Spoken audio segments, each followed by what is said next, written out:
തൊടുപുഴയിലെ ബിജു ജോസഫിന്റെ കൊട്ടേഷൻ കൊലപാതകത്തിൽ ഒരാൾ കൂടി അറസ്റ്റിൽ. ഒന്നാം പ്രതി ജോമോൻ ജോസഫിന്റെ ബന്ധുവായ ഭരണങ്ങാനം 8-1 പാറപ്പുറത്ത് എബിൻ തോമസ് ആണ് പിടിയിലായത്. ദൃശ്യം 4 മോഡൽ നടപ്പാക്കിയെന്ന് ജോമോൻ ആദ്യം വിളിച്ചു പറഞ്ഞതും എബിൻ തോമസിനെയാണ്.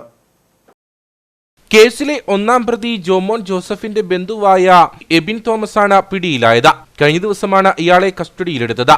കൊലപാതക വിവരങ്ങൾ എബിന് പൂർണ്ണമായി അറിയാമായിരുന്നുവെന്ന് പോലീസ് പറഞ്ഞു.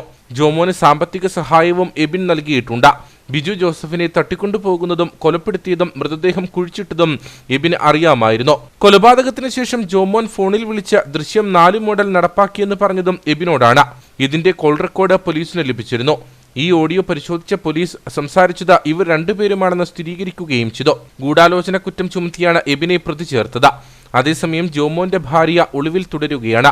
കഴിഞ്ഞ ദിവസമാണ് ചോദ്യം ചെയ്യലിന് ഹാജരാകാൻ ഇവർക്ക് നോട്ടീസ് നൽകിയത്. ഇവരെ അന്വേഷിച്ച പോലീസ് വീട്ടിലെത്തിയെങ്കിലും സ്ഥലത്തുണ്ടായിരുന്നില്ല. ഇവരെ കസ്റ്റഡിയിലെടുത്ത് ചോദ്യം ചെയ്ത് സംഭവത്തിലെ പങ്ക് വ്യക്തത വരുത്തേണ്ടതുണ്ടെന്ന് പോലീസ് പറഞ്ഞു.